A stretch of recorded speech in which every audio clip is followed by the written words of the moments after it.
that is chemical method. So we are still in ore concentration, isn't it? Different methods of purifying the ore.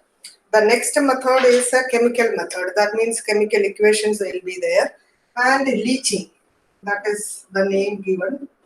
And this itself is a question. Explain the following terms, leaching. So then the very first sentence given in the book.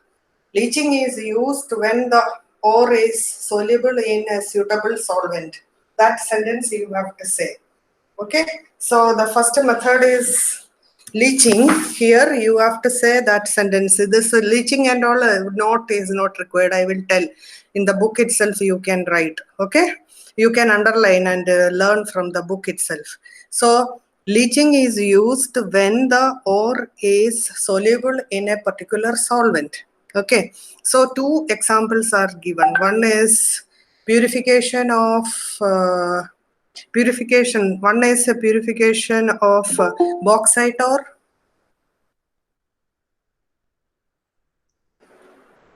Abhishek, why are you coming late? Every day you are coming late. So, okay. Okay, so the leaching is used to purify bauxite, this which is an ore of aluminium, and this bauxite contains silica, titanium dioxide, and iron oxide as impurity. So once they asked the impurity present in bauxite ore, so you learn that also. Okay. And next method is gold and silver. That is also this year also they asked this. So chemical method, there will be chemical equations, isn't it? So first we will see leaching. Leaching means you have to write the very first sentence. Who can say fast? If the ore is soluble in a suitable solvent, then we use this method. So bauxite contains, I told you, impurities like silica, titanium dioxide, etc. Bauxite contains. To remove that, so we take a suitable solvent. In the case of bauxite, it is a concentrated solution of sodium hydroxide. So sodium hydroxide solution, that is the solvent we use in the case of bauxite. And you have to heat and temperature are given. And so when you heat, what happens? The ore dissolves in NaOH. That is, leaching means the ore dissolves, whereas the impurities do not dissolve. So in the solution, the ore goes in the solution. So when you filter, you can remove the impurity, isn't it? Then now our ore is in the solution in the form of a complex. Sodium hydroxide reacts with bauxite is Al2O3, alumina, and you will get a sodium aluminate. And so the impurity will not be there in the solution. You filter and remove the impurity, and from that solution we have to get the alumina back, isn't it? For that you heat again with the carbon dioxide. So when you heat with carbon dioxide, then you will get alumina with X water molecules, Al2O3, XH2O. Then that again you heat, then you will get that X water molecule will go and you will get alumina. Is it clear? Process is leaching. Leaching means you have to use a solvent. You have to remember like that. The solvent in the case of bauxite is sodium hydroxide solution. So you have to heat the impure bauxite ore with the sodium hydroxide solution, and conditions are there. Temperature is 473 to 523 Kelvin and pressure 35 to 36 bar.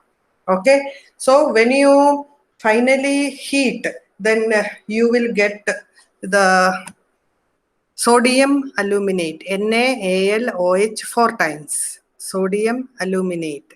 So that then you filter.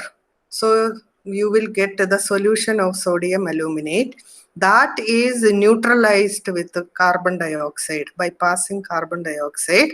Then you will get alumina with water molecule. That is why in the equation they wrote Al2O3 XH2O. Then again you have to heat. Temperature is little higher to remove the water, 1470 Kelvin. Is it clear? So now equation. So this question will be here. It is a direct question. They ask you. See, one question they ask is what is the role of NaOH? What is the role of NaOH in this? What will you say?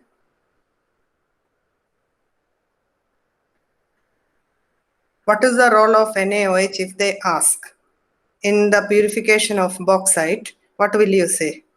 To convert bauxite to this thing NaAlOH4 and to leave the soluble impurities behind. So you can say first itself NaOH is used for leaching. Leaching word you use. Okay? NaOH is used for leaching. Why we are using leaching word means leaching means dissolving in a solvent. Then you can say the reaction. We will write the reaction now.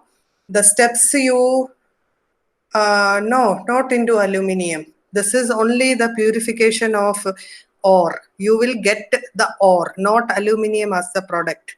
And aluminium you will get later only. This is understood, Abhishek. This is a method to purify the ore, not getting aluminium. The first step. And so this the name of the step is leaching. So what is the role they ask you mention that word and then you say that the impure bauxite ore is dissolved in sodium hydroxide solution and heat and temperature 473 to 523 Kelvin and 35 to 36 bar pressure. So the bauxite dissolves in NaOH and form sodium aluminate. And then that is filtered because we have to remove the impurity.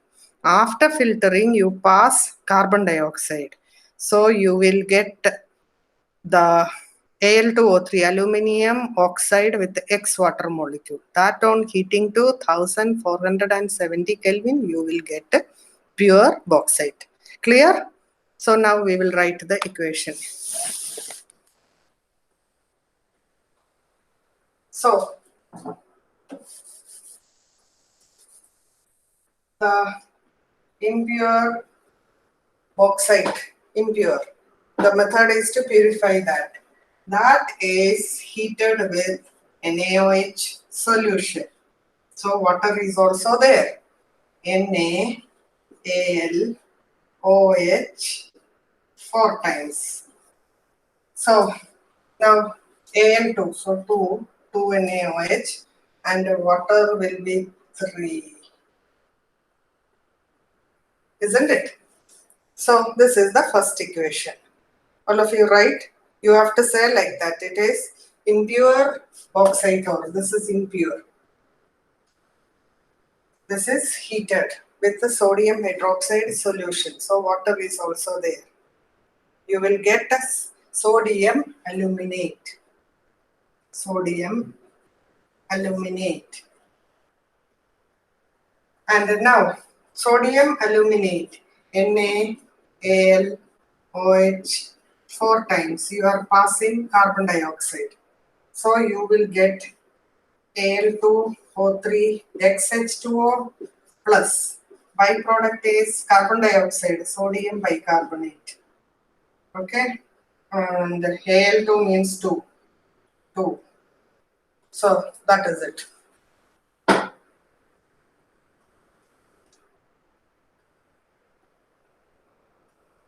Clear? Now we have to, now this is from XH2O, you have to remove Al2O3 XH2O. When you heat it to 1470 Kelvin, you will get this is pure plus X H2O. So you are getting from bauxite, the impure bauxite, you are getting pure bauxite. Equations you have to learn. So this is leaching is a chemical method. Write down and any doubt you can ask.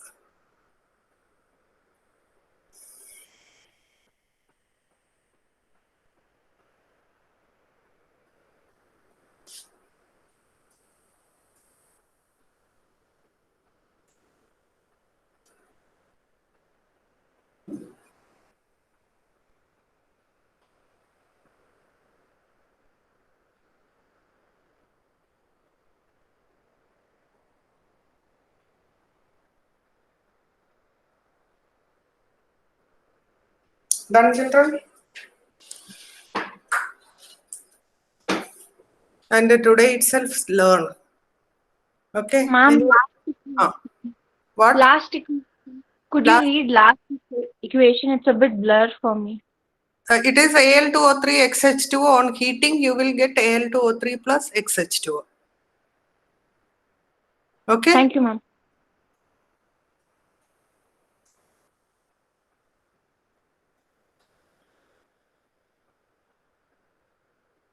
Okay. Theory you have to.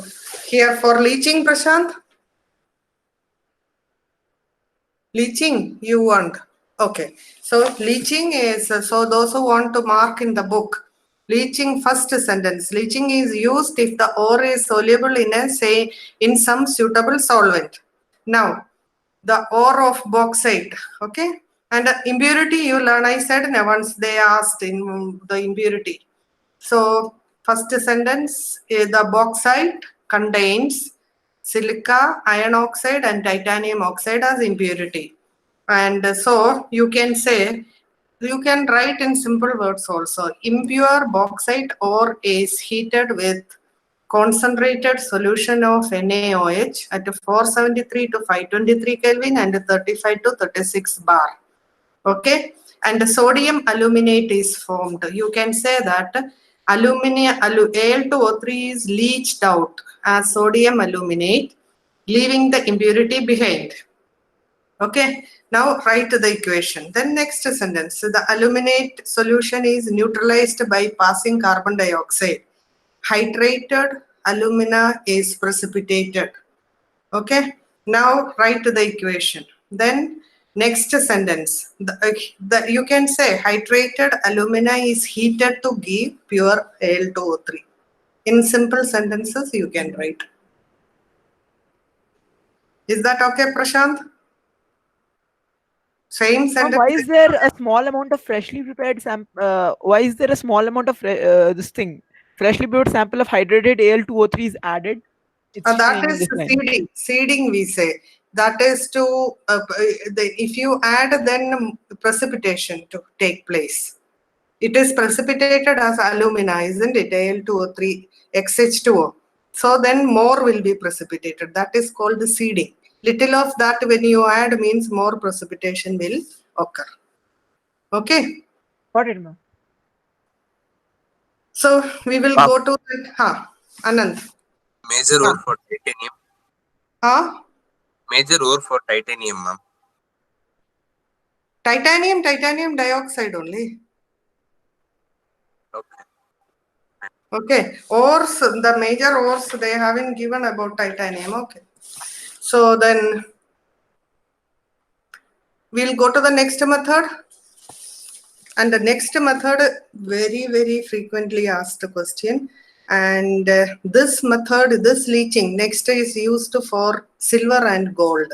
So they have given the equation as M. M can be silver or gold. So with M, they don't ask. They will ask you the concentration of silver or gold separately, they say. So in place of M, you will put a silver or gold. Okay. And here leaching is done with sodium cyanide. You have to remember two things. One is sodium cyanide, Na, or potassium cyanide, any cyanide.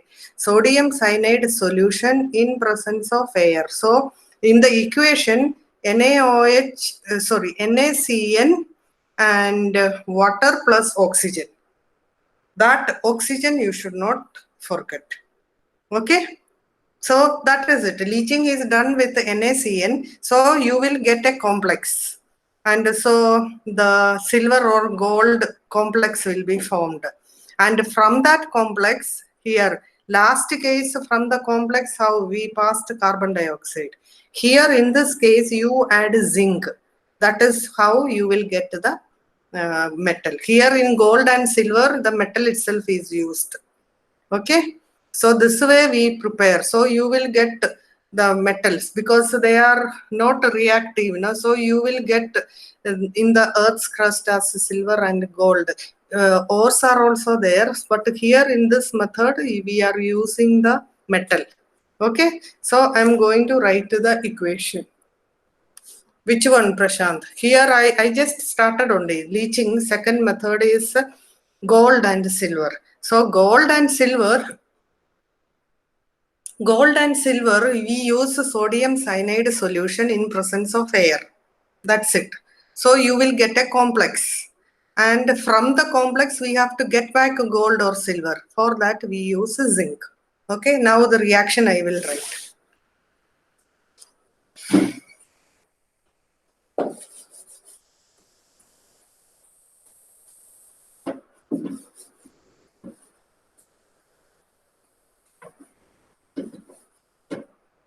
So M is M for gold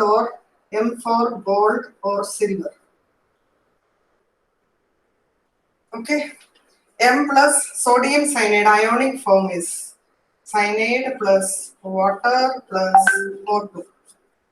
So we when we were learning that time, since the equation is very, very important, we used to, that is still I remember, we used to learn by heart. So the complex is MCN twice minus plus 4OH minus. If you want, you can learn it like that. It is 8Cn minus 4M. So you will get here 4MCN2, and there is, it is in the ionic form, so one minus sign, plus 4OH minus. You look at the board and learn by heart like that. It is that important, so you can learn. Okay, so 4M plus 8Cn minus plus 2H2O plus O2 giving 4MCn twice minus plus 4OH minus.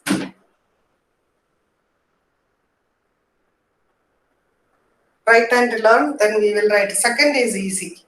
First you learn this equation.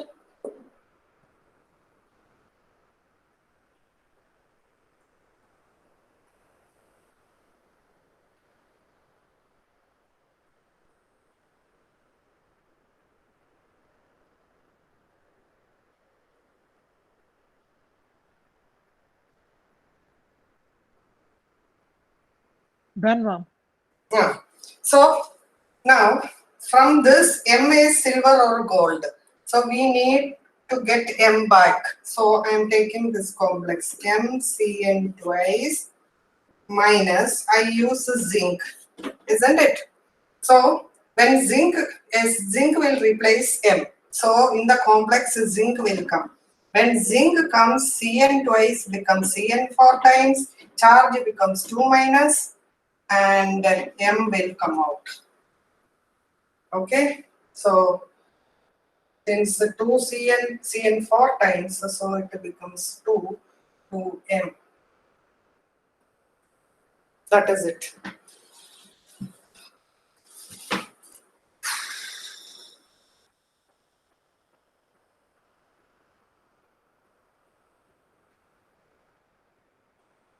Write and learn now itself. What, Priyanka? How do you determine the charge, no? Charge zinc valency is 2, no? So otherwise also here 2 times, no? 2 negative here, you can remember like that also. This left hand side 2 is there, no? So 2 will come. Then charge is balanced. Understood? Yes, ma'am.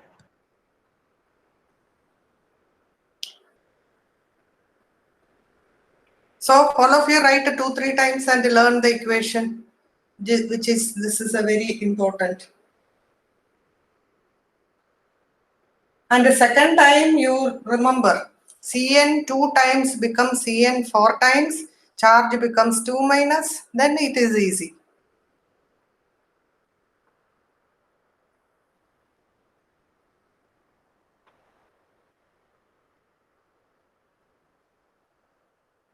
Done? Okay, write yourself and tell me who writes now. Start, write without seeing. Tell me who all have done without seeing.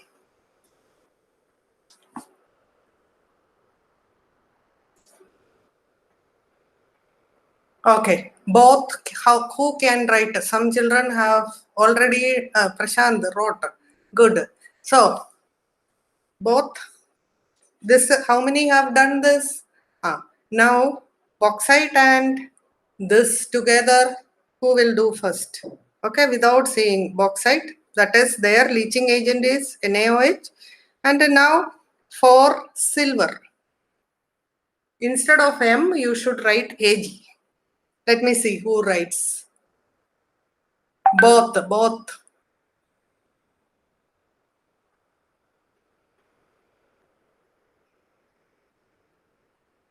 Done both. Prashant, good. Abhishek, good. Both done, ma'am. Gun, very good. So that is it. So the proper way you learn it is very easy, isn't it? Good, smart children. That is okay. So we will go to the next topic. See, I again said here, M, they will ask you if silver is asked, you will put a silver here, isn't it? Have you written like that? Silver. If gold is asked, you will put a gold. Like that you have to. The general they don't ask. They will specify whether silver or gold. Clear?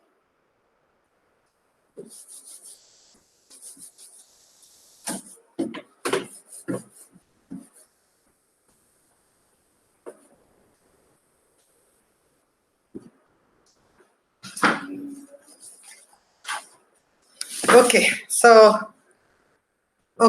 So that first part we did, concentration of the ore, the purification of the ore. Now the Pankaj, are you there? Done. Good, Pankaj. Agnel, Jay, Arbas, where are you all? Yes, ma'am. Done, Arbas. Good. What about Jay? Done, ma'am. Good. So that is the first step. We purified the ore. Now from the ore we want the metal. So normally the ores, suppose sulfide ore or carbonate ore, what we do, we will convert that carbonate or sulfide ore to oxide, because once you convert it into oxide, then the next step will be you want from the oxide by reduction. Normally by reduction you get the metal. Okay, so reduction is more easy with oxide. So if the ore is sulfide or carbonate, you convert, that is the next step. Convert the carbonate or sulfide ore to oxide. Then from the oxide, you use a reducing agent. That reducing agent will reduce the oxide to the metal. So we go to metal. That is the reason. That is the procedure. Okay. So this oxide conversion of, so the second step, first step, concentration of the ore is done. Now you write, the concentrated ore is converted to its oxide. Next step, concentrated ore is converted to its oxide because oxide ores are easily reduced. So the concentrated ore is converted to its oxide. The reason why we are converting, oxide ores are easily reduced. You can reduce oxide ores easily. Written?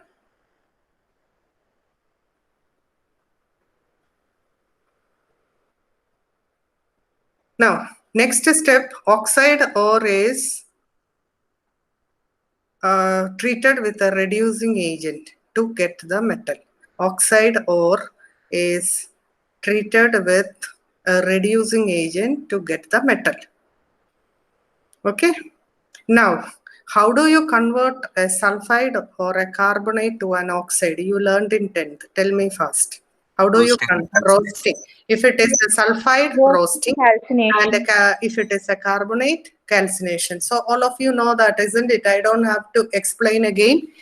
The roasting. So you just write one sentence, roasting. So normally, generally, sulfide ores are heated in presence of oxygen. That is roasting, isn't it? Heating the ore in presence of oxygen. So, But isn't sulfur dioxide a poisonous gas? That gas only, it will escape. No problem. It But will it not will be be there. It will escape. okay. Okay. So, Ma'am, uh, is it heated in the presence of excess oxygen or some amount? excess oxygen. Roasting means in presence of air. So, roasting, one sentence, you're heating the ore in presence of excess of oxygen. Okay. So, the ore is converted to oxide. One example also. Suppose they ask what is roasting. Have you written the sentence? Heating the ore in presence of excess of oxygen is called roasting. So one example we will write, zinc sulfide. So you learned in 10th, that equation I will write. Zinc sulfide, so here oxygen, heating in presence. Zinc oxide plus sulfur dioxide. This is the equation which you learned in 10th, right?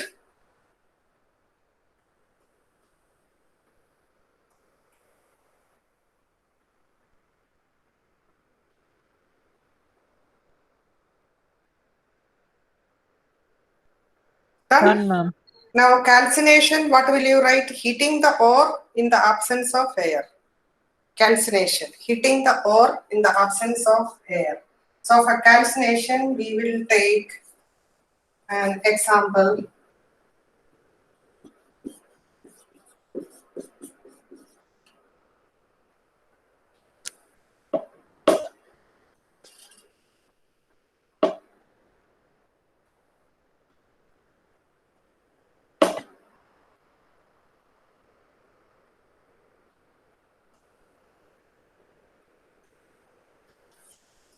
You can write a zinc also. Zinc is a better example. Zinc carbonate, zinc oxide. Both are correct only.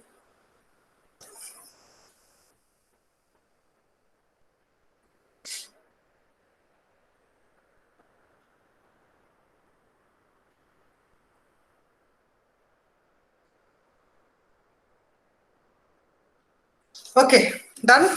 So you converted the purified ore to oxide. Next step. Next step, you wrote the purified, the converted oxide ore is reduced using a reducing agent. You have already written, isn't it? Ma'am, can you repeat the second point, ma'am? Which point? Calcination. Oxide ore is treated with. Reducing agent, you already wrote, na? Have you written that sentence? Have you written that in the note? Yes, ma'am. So the oxide ore is treated with a reducing agent to convert it into the metal. Oxide ore is treated with a reducing agent, metal is obtained. Okay.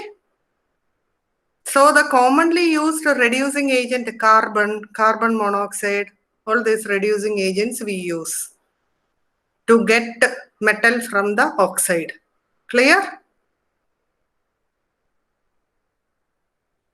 Yes, ma'am. And this reduction process you can understand better which reducing agent should be used using thermodynamic principles. Okay, so that is you learned the how a reaction to be spontaneous, the Gibbs free energy delta G should be negative. Last year thermodynamics you learned the. So thermodynamic principles, that is the next topic. Thermodynamic principles we can apply for reduction. Okay. So thermodynamic principles, you know that for a reaction to happen spontaneously, you should have delta G negative. That is the overall. Delta H negative, delta S positive. You remember last year you learned. And overall delta G should be negative, isn't it? You remember? So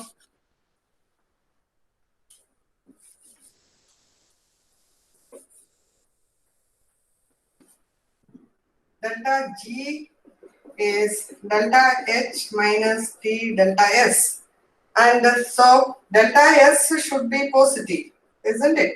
So this 2, and finally delta G should be negative. That is the main thing. To make delta G negative, temperature should be high because this is positive. So at high temperature, delta G will be negative. Isn't it? All this you learned, the conditions you learned in 11th. So now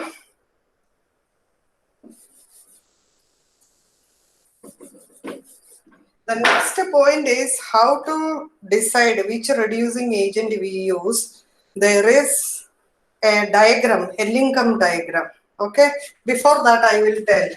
See, suppose my oxide is iron oxide. Okay, and I want to convert it into iron. Metal I want, isn't it? Plus oxygen. And delta G for this reaction, suppose it is 40, suppose it is not the correct value, delta G for this reaction is positive. If I want to convert iron oxide to iron, the delta G is positive. I am not using any reducing agent. If I convert, just heat and convert. Okay, and so that if I heat means delta G positive, that will not happen. Delta G should be negative, isn't it? Suppose I use carbon as a reducing agent, carbon plus oxygen, and here when carbon is reducing agent, the delta G is negative. It is always negative. So delta G is minus 100. So suppose I add these two reactions. So what happens? 2FeO plus 2 carbon. Oxygen and oxygen will get cancelled. I will get 2Fe plus 2 carbon monoxide. What is the total delta G? Minus 60 kilojoule. Right? So the reaction takes place if I add a reducing agent. Have you understood?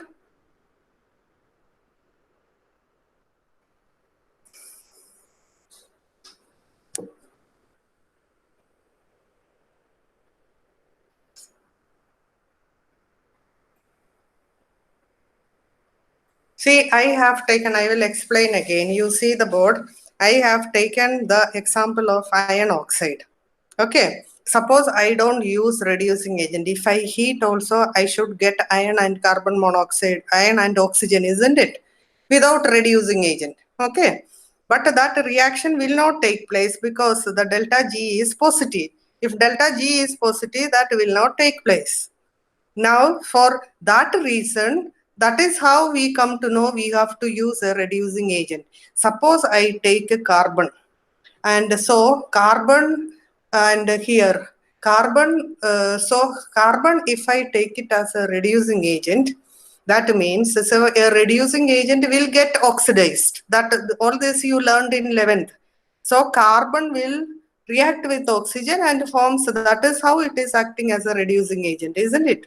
Reducing agent itself will get oxidized. So that is why I wrote carbon plus oxygen, carbon monoxide will be formed.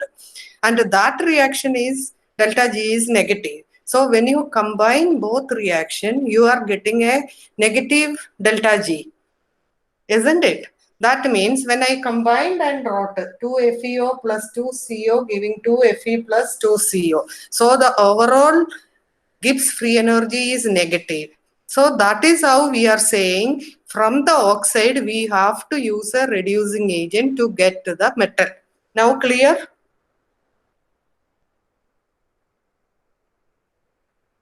If you any doubt you can ask children. So that is how we are using a reducing agent.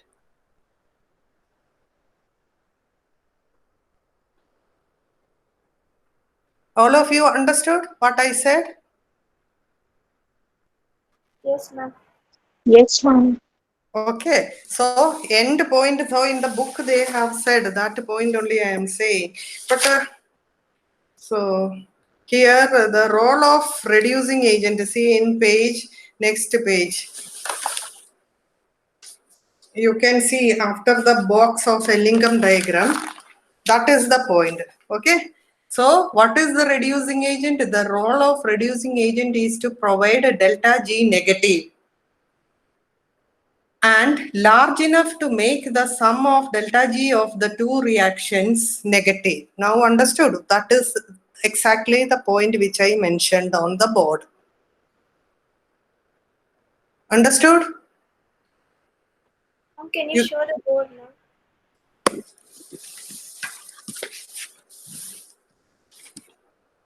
You read that sentence and still not understood, ask. The reducing agent forms its oxide when the metal oxide is reduced. The role of reducing agent is to provide delta G negative and large enough to make the sum of two delta G reactions. There you can write. That is what I just took an example.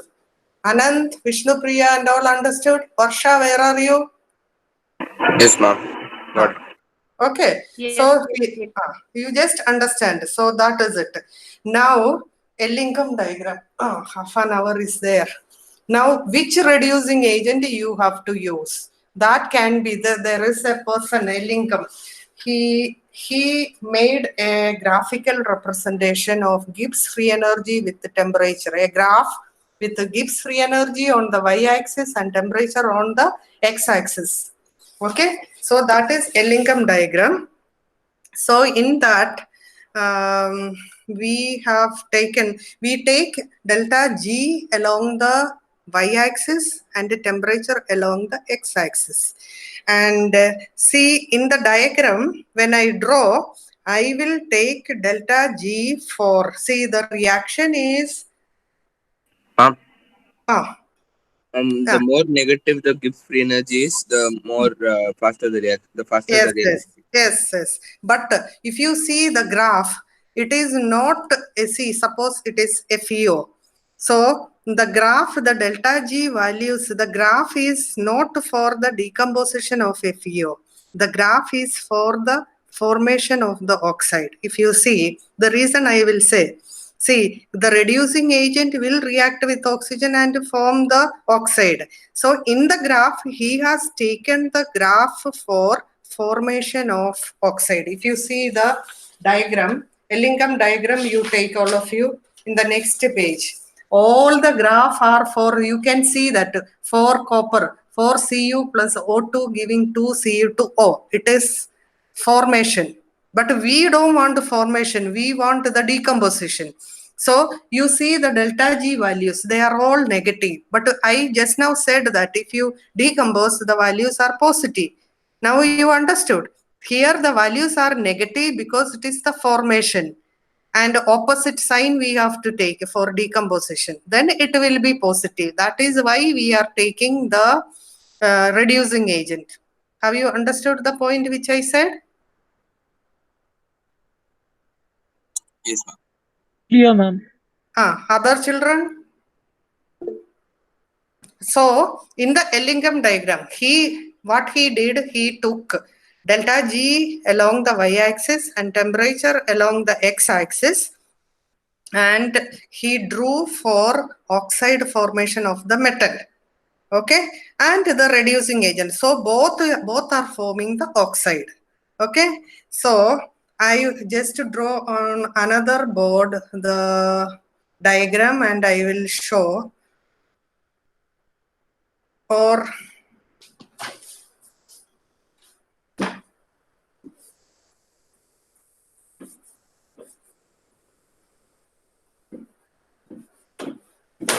I will draw little bigger for only one metal. I will draw little bigger for only one metal so that you will, I will explain and then see here temperature. Okay, and here delta G negative. And so the values I will take for iron. Okay, so little bigger I will put minus 300 delta G and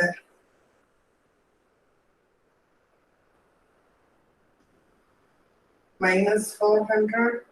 Only to show you this one example, I am making it little bigger. Okay, and this is 400. This is 800 for iron. 800. This is 1200 degrees Celsius. So iron alone I will do 400 below This is 400. And so below it is going. Below it is going. And suddenly it is, see, normally straight. So now it is moving, means there is a change in the phase. Maybe from solid to liquid, like that. Change in phase it is showing. Okay. This is iron. So iron, 2 iron plus O2 giving 2 FeO. One metal only I am taking to explain. Now the reducing agent. Okay. So here one reducing agent. If we use carbon and it forms, see, 2 carbon plus oxygen. Carbon plus oxygen forming, not carbon monoxide, carbon plus oxygen forming carbon dioxide. This is one reducing agent. Okay. Another reducing agent is carbon monoxide. That is from 500. Carbon monoxide plus oxygen. Okay. So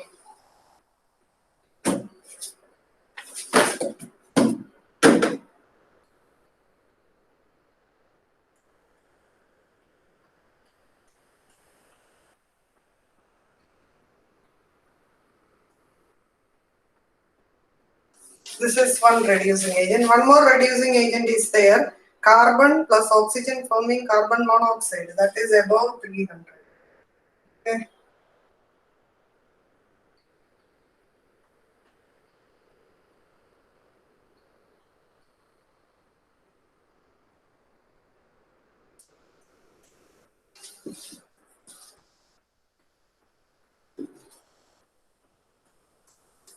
Okay.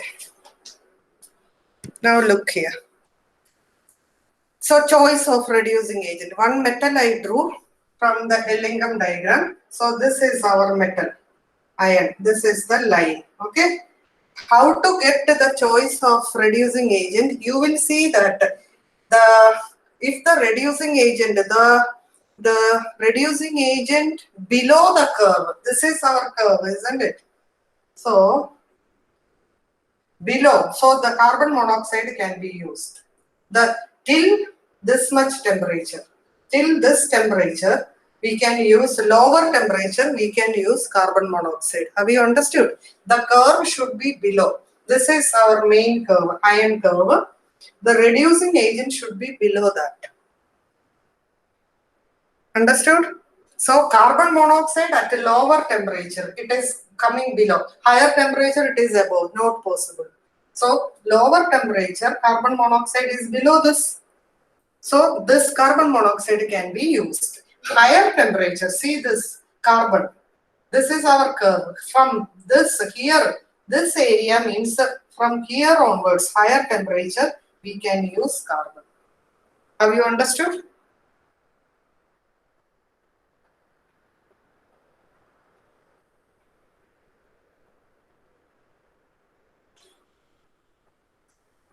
Yes, ma'am. See, you just have to see the diagram.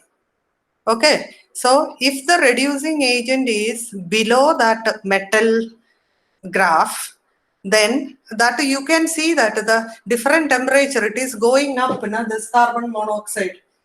Up means that temperatures you cannot use. Till that temperature you can use. So only thing, the graph of the reducing agent should be below the metal. So at some temperature, the graph of the reducing agent will be below the metal. At those temperature, we can use that reducing agent. After some time, if the graph of the reducing agent is going above the metal graph, then at those temperature we cannot use. So from this iron, you will be learning next extraction of iron.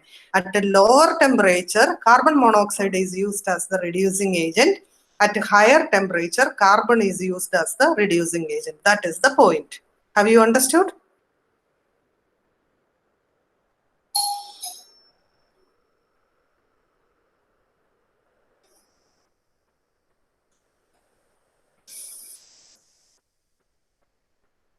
Vishnu Priya? Have Yes, you ma'am. understood?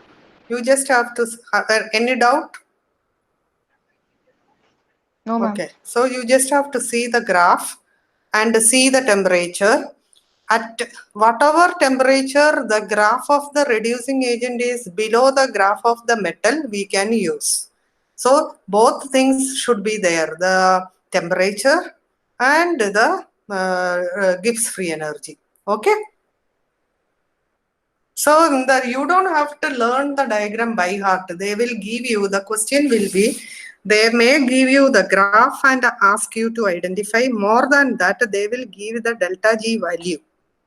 Okay, so then some other question in the book, that way I will show you. And so that way we can find out. Okay, so in the book there is a question. No. Yes, Anand. So according to this graph, can we take magnesium as an reducing agent for? I am coming to that. Magnesium, aluminum, I am coming. Okay. So in that only there is a question here.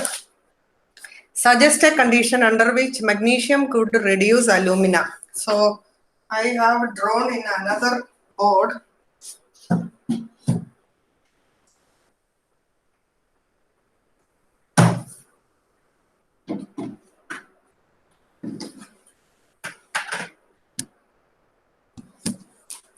You can see this board, or I have to keep it on top.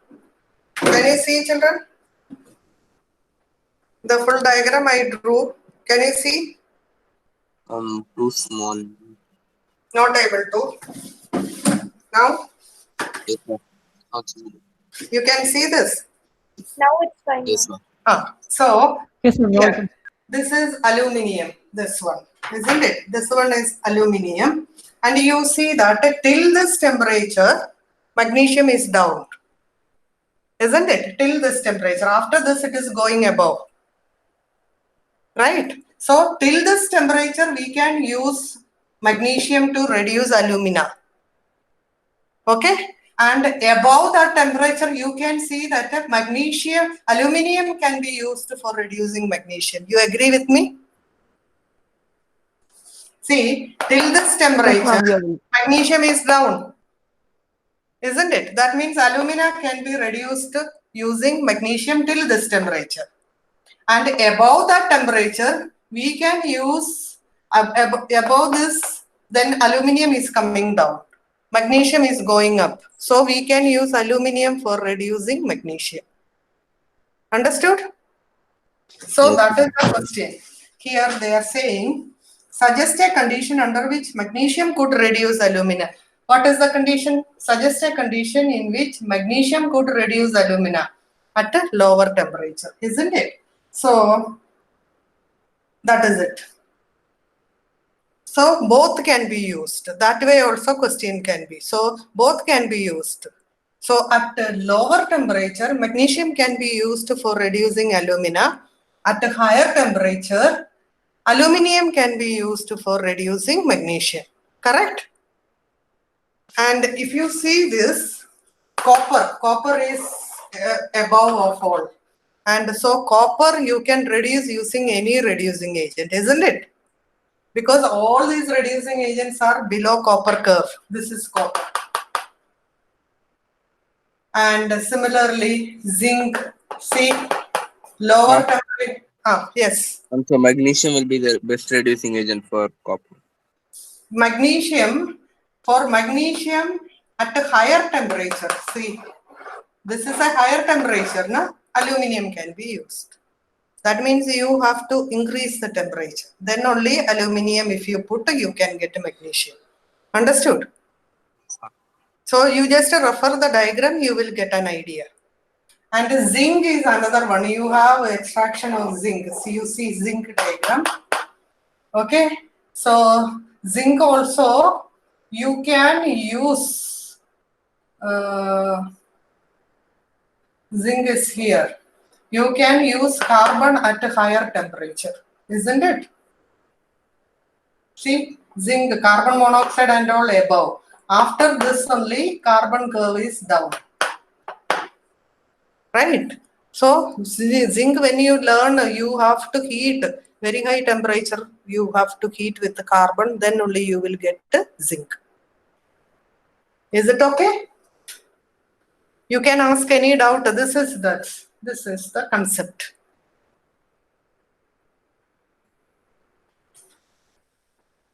All of you understood? A Lincoln diagram and a choice of reducing agent.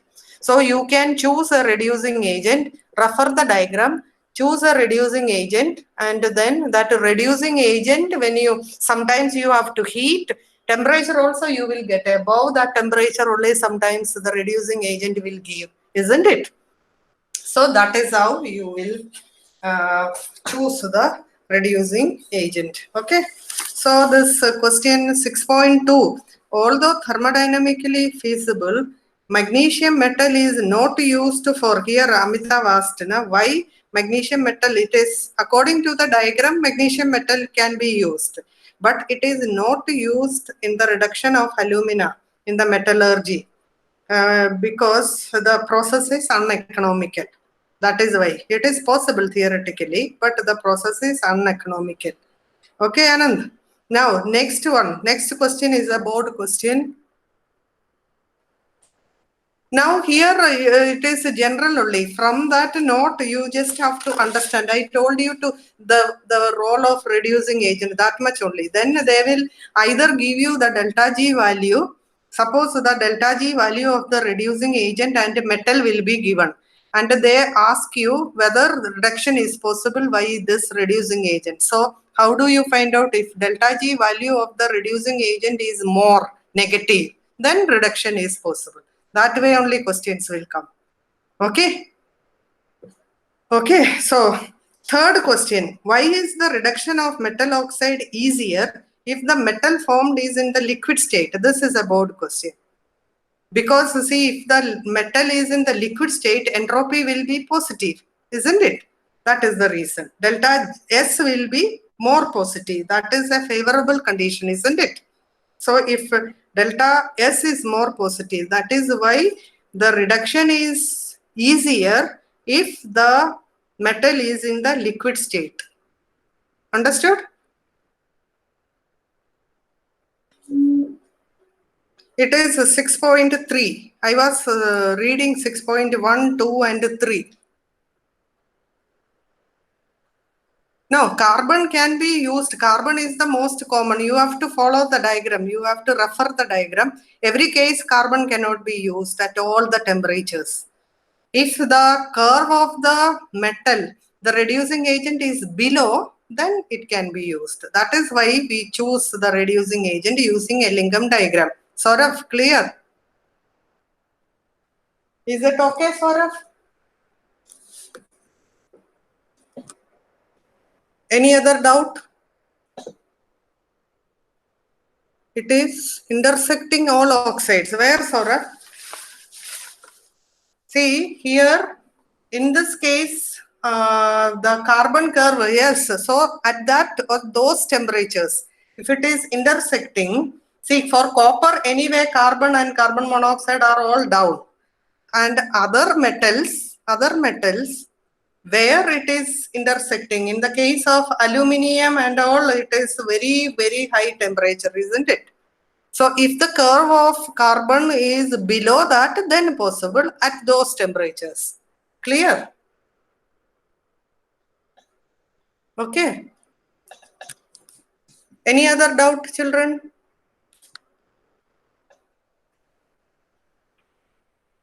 You can ask any doubt. There is time. 2-3 minutes are there. If you want, you can ask any doubt.